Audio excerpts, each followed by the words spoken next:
Hello friends.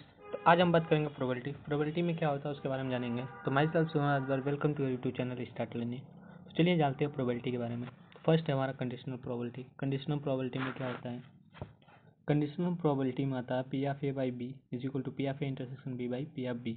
ये हम ये फार्मूला याद करते हैं, जो ये फार्मूला यूज़ करते हैं, P of B is not equal to zero. P of B जो होगा वो जीरो के इक्वल नहीं होना चाहिए। P of A by B conditional probability of A, मतलब कंडीशनल प्रोबेबिलिटी ऑफ ए कि हम ए की प्रोबेबिलिटी निकालें when B has already occur. B हमारा हो चुका है, ठीक है, बी हमारा हो चुका है। नेक्स्ट है, हम हमेशा चेक करेंगे, मतलब हमें चेक करना क्वेश्चन में कि इक्वली लाइकली इवेंट्स होना चाहिए, इक्वली लाइकली इवेंट्स होना चाहिए या ये नहीं है।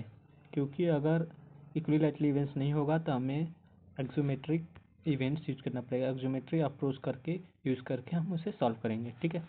कुछ इंपॉर्टेंस है, इंपॉर्टेंस फार्मूला है P of A union B. P of A union B हमें निकालना है, probability of P of A union B निकालना होगा। तो P of A plus P of B करेंगे minus A P of A intersection B हम कर देंगे तो हमारा आंसर आ जाएगा। If A and B are mutually exclusive event, मतलब डिसजॉइंट इवेंट्स हैं, तो then P of B intersection P of A intersection B is equal to zero आना चाहिए, आएगा ही, ठीक है। P of A union B is equal to P of A plus P of B, ठीक है। P of A minus B, P of A minus P of A intersection B हो जाएगा। P of A minus B is equal to P of A minus P of A intersection B होगा। P of B minus A निकालना होगा, probability of P of B minus, तो P of B minus P of A union A intersection B करेंगे, ठीक है। यहाँ पे ए minus B था तो यहाँ पे पी ऑफ ए हो गया, उसमें से माइनस किया P of A intersection B. A में बी है तो यहाँ पे B minus A intersection B किए, ठीक है। P of A minus B is equal to P of A minus B is equal to P of A intersection P of B का transpose. Next है P of A plus P of A transpose का जो हम करेंगे वो आएगा one. P of A plus P of A transpose is equal to one आएगा। P of A union B upon F is equal to P of A by F plus P of B by F minus P of A intersection B upon F, ये हमारा formula हो जाएगा। If A and B are mutually exclusive, मतलब disjoint होंगे, तो then P of A intersection B upon F is equal to zero होगा। P of A union B upon F निकालना है तो हमें निकालना पड़ेगा P of A plus P of A by F plus P of A B by F करना पड़ेगा। P of S by F is equal to P of F by F is equal to one होगा, ठीक है। ये दोनों equal होंगे और ये सब इक्वल वन के बराबर होंगे। P of E transpose F is equal to one minus P of E transpose E upon F हो जाएगा, ठीक है। नेक्स्ट अब हम बात करते हैं डिपेंडेंट इवेंट्स। डिपेंडेंट इवेंट्स क्या होता है? Without replacement question. Dependence event में विदाउट रिप्लेसमेंट क्वेश्चन। तो multiplication theorem of probability, multiplication में क्या होता है? P of E intersection F को हम P of E and F करेंगे, मतलब P of E into P of F by E करेंगे, ठीक है। If two events occurred simultaneous, मतलब दो इवेंट ऑकर हो रहे हैं सिमल्टेनियस, तो इंडिपेंडेंट इवेंट विथ रिप्लेसमेंट, तो P of E intersection F is equal to P of E into P of F कर देंगे, हमारा आ जाएगा। अगर हमें ए की प्रोबेबिलिटी फाइंड करना है जो ए दिया है, ठीक है, एसोसिएट हो, तो हम थ्योरम का प्रॉब्लम, मतलब किसका problem? Theorem of total probability का यूज़ करेंगे, ठीक है। तो ये दिया है पी ऑफ ए, अब हमें ये सब दिया है, इसको हम क्या करेंगे? सबको प्लस कर देंगे। तो देखिए कुछ इस तरह से ये फार्मूला लगेगा, आप इसको यूज कर सकते हैं, जिससे हमारा पी ऑफ ए निकल जाएगा, प्रोबेबिलिटी ऑफ ए निकल जाएगी। अगर हमें क्वेश्चन में ए ऑलरेडी हो चुका है, अगर ऑलरेडी हो चुका है, ए क्या हुआ है? हो चुका है, तो हमें ये पूछेगा कि ए इवेंट्स ई वन ई आई के कारण हुआ है, तो पी ऑफ ई आई अपन ए कर देंगे, ये बाइस थ्योरम का फार्मूला हो जाएगा, ठीक है। ये कुछ इस तरह से सॉल्व होगा। चलिए क्वेश्चन के हिसाब से आपको समझाता हूँ बहुत ही ईजी तरीके से। देखिए एक क्वेश्चन है, बैग ए बैग बी, ठीक है, बैग ए बैग बी, ठीक है। तो बैग ए में कितने बाल से? 10 बाल है। बैग बी में कितने बाल है? 7 बाल है।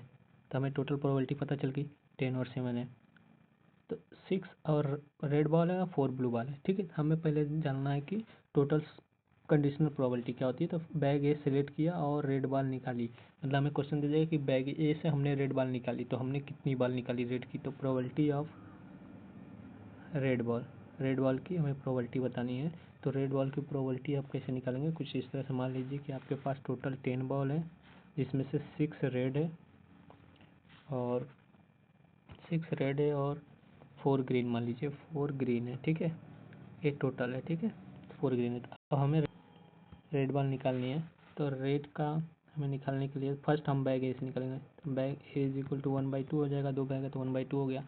फिर हमें 6 रेड बॉल की निकालनी है, तो 6/10 हो जाएगा, ठीक है। तो 1/2 इंटू 6/10, इसको सॉल्व कर देंगे तो आपकी प्रोबेबिलिटी ऑफ रेड बॉल निकल जाएगी कि रेड बॉल हमने ए बैग से कितनी निकाली, ठीक है। तो समथिंग 3/10 आएगा इसका। 3 रेड बॉल निकाले हमने बैग ए से, ठीक है। नेक्स्ट, रेड बॉल की प्रोबेबिलिटी बताओ। फिर हमें पूछ देगा कि रेड बॉल की प्रोबेबिलिटी बताएं। तो P of A P of R plus P of B P of R by B, ठीक है। तो हम दोनों बैग से आर निकालेंगे और उसको हम लिख देंगे। तो फिर हम दोनों बैग के आर निकाल लेते हैं, चलिए। तो हमने रेड बैग ए से निकाले आर, कितने निकाले, 6/10 निकाले आर और 1/2। फिर हमने बैग बी से कितने निकाले, बैग बी से हमने बैग बी से डिसाइड कर लिया, तो 1/2। बैग बी कितना था, 5, क्वेश्चन में देख लीजिए 5 ही होगा, 5/7, ठीक है। तो इसका हमने मल्टीप्लाई कर दिया, ठीक है। तो इसको मल्टीप्लाई करेंगे तो ये आएगा 3/10 आ गया, प्लस ऑफ इसको करेंगे तो 5/14 आ जाएगा। अब इन दोनों को प्लस करके अब जो भी आएगा वो फार्मूला देख लीजिए कुछ इसी तरह का है। तो इन दोनों का प्लस कर देंगे आप, तो जो आएगा वो टोटल प्रोबेबिलिटी आ जाएगी आपका रेड बॉल निकलने की। और रेड बॉल निकल चुकी है, पता करो कि बैग ए से कितनी निकली है। तो रेड बॉल निकल चुकी है तो पता करना है कि बैग ए से कितनी निकली है। तो कुछ इस तरह का फार्मूला है, P of A by R is equal to P of A into P of R by A. तो पी ऑफ ए तो हमने निकाल ही चुके हैं, तो पी ऑफ ए 3/10, नीचे भी 3/10 plus of P of B into P of R by B, P of B into P of R by B. तो 5/7 और 1/2, 5/7 और 1/2 कितना हो गया, 5/14। बस इसको हम सॉल्व कर देंगे तो हमारी निकल के आ जाएगी answer P of A by R, ठीक है। अब नेक्स्ट है रैंडम वेरिएबल। रैंडम मतलब कि हम कोई भी रैंडम वेरिएबल्स ले लें। तो let X is equal to random variable, X को हमने रैंडम वेरिएबल लिया। X contain all simple space point, simple point of simple space, simple space के सभी सिंपल पॉइंट्स को एक्स रिप्रेजेंट करेगा, कंटेन करेगा, ठीक है। X always gives real number, X जो होगा वो ऑलवेज गिव्स करेगा रियल नंबर, जैसे पॉजिटिव, नेगेटिव, जीरो और फ्रैक्शन, ठीक है। प्रोबेबिलिटी डिस्ट्रीब्यूशन में क्या होता है, प्रोबेबिलिटी डिस्ट्रीब्यूशन दो टाइप के होते हैं, एक मीन होता है कि वेरिएंस होता है।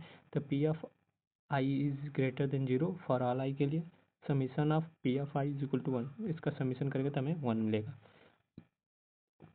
मीन मतलब हमें मीन निकालना होगा। It is divided by U और ई एफ एक्स, ठीक है, denoted by E of X, ठीक है। तो U E of X is equal to summation of I